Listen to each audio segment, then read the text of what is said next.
Hello students, good morning to all of you. Student, जैसे कि हमारा solid waste management topic complete हो चुका है, तो आज हम उस टॉपिक के रिलेटेड कुछ एमसीक्यू डिस्कस करेंगे that are expected in the exam.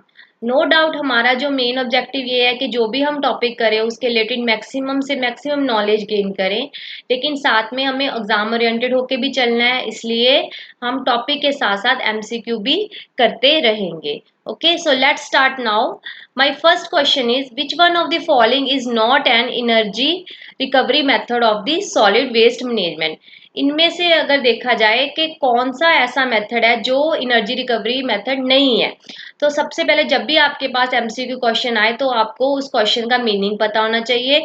तो इसमें एक वर्ड है एनर्जी रिकवरी। इसका मतलब क्या है? कोई भी नॉन रिसाइकेबल मटेरियल को जब हम कन्वर्ट करते हैं उसको एक यूजेबल हीट, इलेक्ट्रिसिटी और फ्यूल की फॉर्म में, तो उसको कहते हैं एनर्जी रिकवरी मेथड। तो इनमें से कौन सा ऐसा मेथड है? पैलेटाइजेशन में क्या होता है कि मटेरियल को क्रश ग्राइंड करके उसमें से कुछ लो और हाई कंबस्टिबल मटेरियल ऐड करते हैं, जिससे क्या होता है, हमें solid pellets as a product मिलते हैं, उसको एक फ्यूल की फॉर्म में यूज कर लेते हैं। उस फ्यूल को क्या कहते हैं? Refuse drive fuel.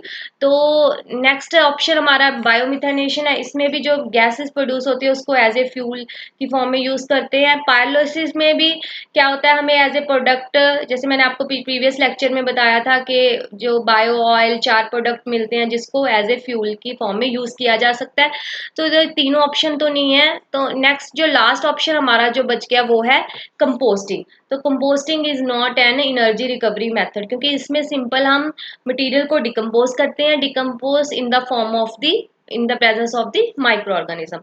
So our correct answer is D.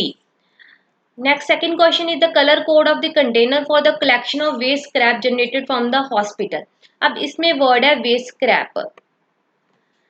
Waste scrap का मीनिंग क्या है? अगर in the form of generated from the hospital उसमें बात करें तो it is a discarded material और रिजेक्टेड मटेरियल। ठीक है, जैसे हॉस्पिटल में क्या होता है, ऑपरेशंस होते हैं, जो भी मटेरियल डिस्कार्ड हुआ है उसको हम वेस्ट स्क्रैप कहते हैं। ठीक है, वेस्ट स्क्रैप की फॉर्म में कहते हैं। जैसे हम needles, syringes, scalpels, these are the different waste scrap. अगर हम कंटेनर की बात करें तो इसका वेस्ट स्क्रैप को कलेक्ट करने का कंटेनर का कोड कौन सा होना चाहिए? That is blue. इसको आपने याद रखना है, जब भी वर्ड वेस्ट स्क्रैप आए जनरेटेड फ्रॉम द हॉस्पिटल तो आपने ब्लू को टिक करना है। ठीक है, तो our correct answer is B. Third question is industry generating hazardous waste are classified as. अब देखा जाए तो ऐसे बहुत सारी इंडस्ट्रीज है जो हजार्डस वेस्ट को जनरेट करती हैं। ठीक है, जैसे अगर लगा लो हम automobile manufacturing, airport, these are the different different industries. तो इनको एक कैटेगरी में रखा गया, that category is called the red category. ठीक है, तो our correct answer is D. Fourth question is, one of the following method for disposal of municipal solid known to be scientific. अब जैसे हमने बहुत सारे डिस्पोजल मेथड को study किया है, लेकिन उनमें से मेथड ऐसे भी हैं जो साइंटिफिक हैं, कुछ मेथड ऐसे हैं जो ट्रेडिशनल है। तो इस क्वेश्चन में क्या पूछा गया है कि कौन सा साइंटिफिक मेथड है? तो इसका आंसर अगर देखा जाए तो ओपन लैंड डिस्पोजल, लैंडफिल और secondary landfill, these are all traditional methods. ठीक है, तो इसका करेक्ट आंसर कौन सा होगा? Incineration. Incineration is one of the scientific and eco friendly method of the waste management. Our correct answer is B. Seventh question is gas emitted from the municipal landfill site. Previous lecture में मैंने आपको landfill का पूरा detail explain किया, detail उसके बारे में बताया था। तो कुछ मैंने आपको गैसेस के बारे में भी डिस्कस की थी आपसे कि लैंडफिल गैसेस कौन कौन सी होती हैं, जो 90 to 98% होती है, that is methane and carbon dioxide. ठीक है, तो these are 90 to 98% is the which gases? Methane and carbon dioxide, these are the landfill gases. बाकी जो रिमेनिंग गैसेस होती है कौन सी होगी? Nitrogen, oxygen, ammonia, these are the remaining gases. तो इनमें से कौन सा करेक्ट आंसर है? That is D, methane, hydrogen sulphide, carbon dioxide and ammonia. इसको आपने अच्छे से याद रखना है कि लैंडफिल गैसेस कौन कौन सी है। ठीक है, eighth question is, among the biomedical waste, human anatomical waste fall under which category? अब जब हमने बायोमेडिकल वेस्ट को डिस्कस किया था तो उसमें दो चार्ट थे डिफरेंट डिफरेंट। तो एक चार्ट में आपको classification of waste under the category और उसका डिफरेंट ट्रीटमेंट मेथड बताया गया था। तो उसमें एक वेस्ट था human anatomical waste, human body के जैसे पार्ट्स वेस्ट, जो भी वेस्ट है ह्यूमन एनाटॉमिकल का वो किस कैटेगरी में फॉल करता है। तो सबसे पहले ह्यूमन एनाटॉमिकल वेस्ट की कैटेगरी थी, सेकंड एनिमल वेस्ट की, थर्ड माइक्रोबायोलॉजिकल। तो डिफरेंट डिफरेंट कैटेगरी थी। इस क्वेश्चन में पूछा गया है कि ह्यूमन एनाटॉमिकल वेस्ट कौन सी कैटेगरी में था। ठीक है, तो इसका करेक्ट आंसर है D, it is the first category. My next question is methanization is carried out by the process of। अब वर्ड है मिथानाइजेशन। मिथानाइजेशन क्या होता है? Production of the methane gas. ठीक है, तो इसमें से मतलब carried out by the process of, किस प्रोसेस के थ्रू होता है? अगर इंसिनरेशन की बात करें तो ये एरोबिक प्रोसेस और ऐश प्रोड्यूस होता है ना इसमें। अल्कोहलिक में यीस्ट प्रोड्यूस करते हैं alcohol, carbon dioxide. Thermochemical transformation में क्या होता है? इन the presence of heat organic जो मैटर है वो डिकम्पोज होता है। तो हमारा जो फाइनली लास्ट ऑप्शन कौन सा बचा है कि एनारोबिक डाइजेशन। इसमें क्या होता है कि जो माइक्रो ऑर्गेनिज्म है बायोडिग्रेडेबल मैटर को ब्रेक करते हैं in the presence of the oxygen and they produce the methane and carbon dioxide. ठीक है, so our correct answer is D. Sixth question is municipal solid waste having the heating value typically in the range. ये आपको याद रखना पड़ेगा। जो municipal solid waste का जब हमने चार्ट डिस्कस किया था उसमें different biodegradable non biodegradable waste के डिस्कस किया था।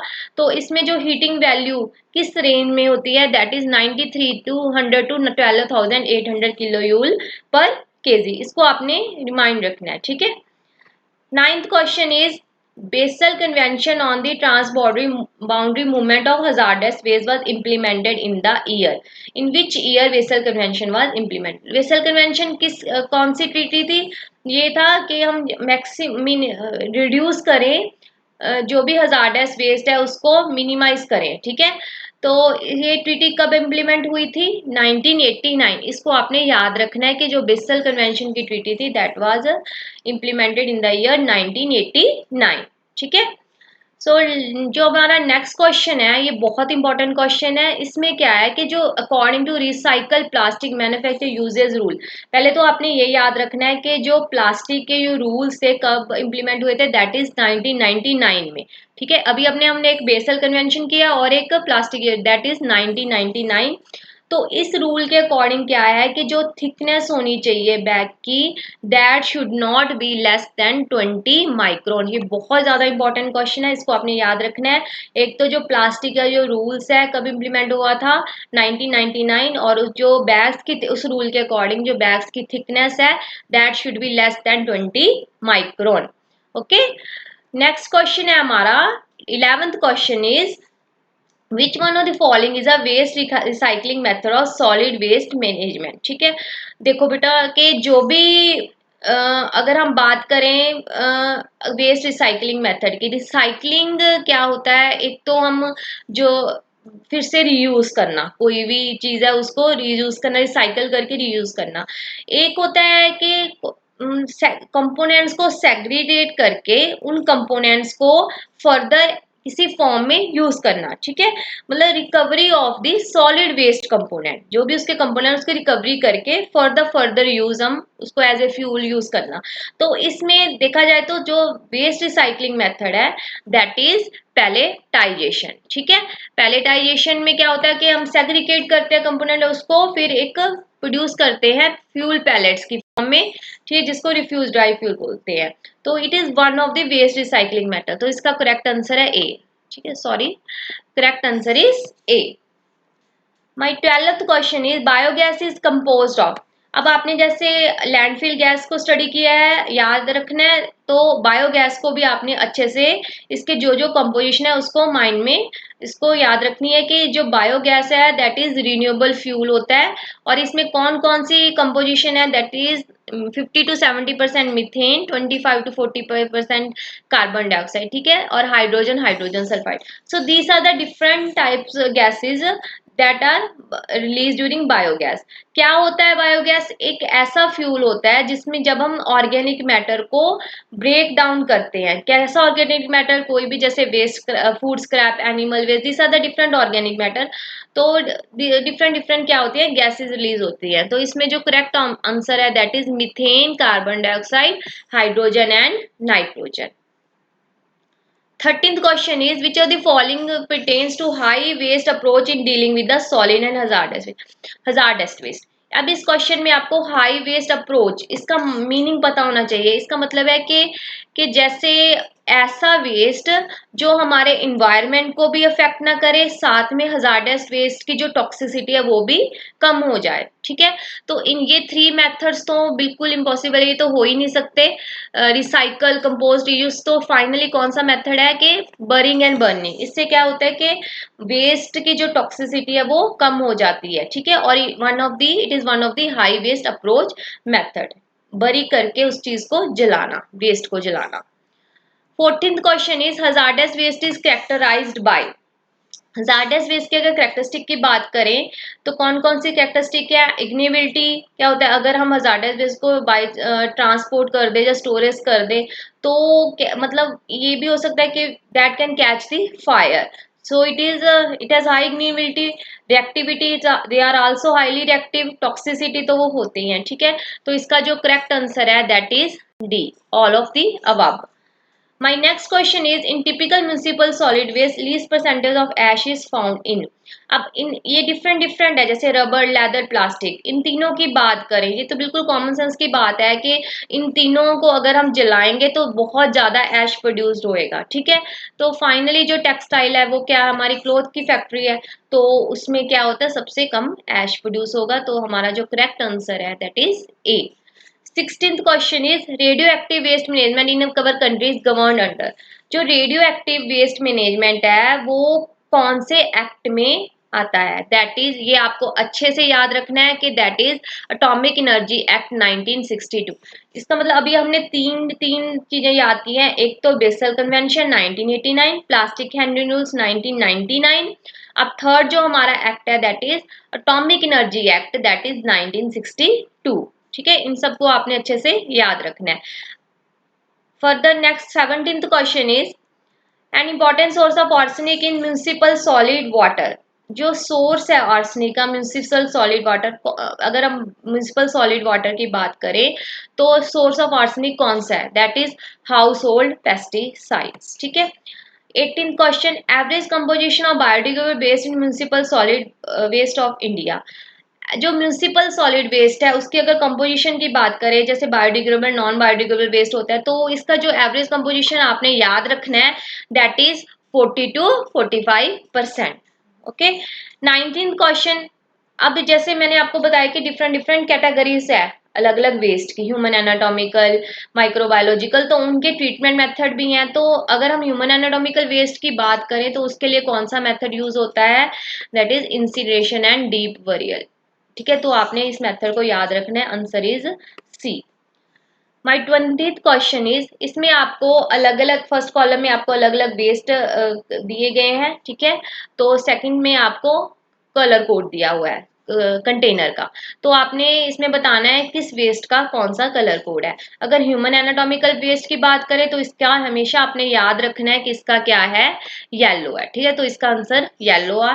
और अगर वेस्ट स्क्रैप की बात करें तो ब्लू, और डिसइंफेक्टर कंटेनर रेड, और प्लास्टिक बैग ब्लैक। जब भी वर्ड डिसइंफेक्टेड आए तो आपने रेड को याद रखना है, और वेस्ट स्क्रैप तो blue and anatomical waste yellow. तो इसका करेक्ट आंसर कौन सा है?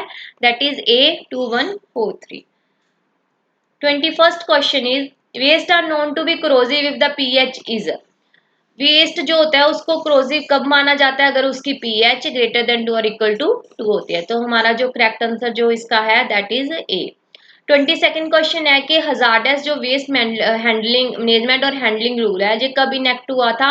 दैट वो हुआ था 1989। इसको भी आपने ये भी याद रखना है, जैसे प्लास्टिक का 1999, तो hazardous waste handling rule that is 1989। 23rd question में हमसे एक क्वेश्चन पूछा, जैसे सिंपल एक डेफिनेशन पूछी गई है कि जो बिगर हाइड्रोकार्बन है उनको स्प्लिट करते हैं स्मॉलर हाइड्रोकार्बन में तो उस प्रोसेस को क्या बोलते हैं? We call it as a cracking. ठीक है, तो ये सिंपल सी एक डेफिनेशन डाल दी कि सिंपल जो बिगर हाइड्रोकार्बन को स्मॉलर हाइड्रोकार्बन स्प्लिटिंग को क्या कहते हैं? We called it cracking. 31st question, ये बहुत इंपॉर्टेंट क्वेश्चन है। इसमें क्या है, आपको अलग अलग हैंडलिंग रूल्स बताए गए हैं, साथ में ईयर है, तो आप लोग को अच्छे से इनको याद रखना है। तो सबसे पहले जो हजार्डस वेस्ट का अभी हमने डिस्कस किया था, कौन सा है? 1989 में। उसके बाद बायोमेडिकल सॉलिड वेस्ट का 1998। तो ये दोनों टॉपिक सॉलिड वेस्ट मैनेजमेंट के रिलेटेड टॉपिक हैं। तो इसमें देखो, अगर हम बात करें तो इसको याद कैसे करना है? 89 का बिल्कुल ऑपोजिट कौन सा है? 98। ठीक है, तो इसको जब हम टॉपिक डिस्कस करते हैं सॉलिड वेस्ट का, तो सबसे पहले म्युनिसिपल करते हैं, फिर हजार्डस, फिर बायोमेडिकल। तो इसको आप पे एक सीक्वेंस वाइज याद रखना है कि जो हजार्डस वेस्ट है दैट इज 89, और जो बायोमेडिकल वेस्ट है दैट इज 98। और म्युनिसिपल सॉलिड वेस्ट कौन सा होता है अगर देखा जाए तो? That is 2000। And water act that is 1978।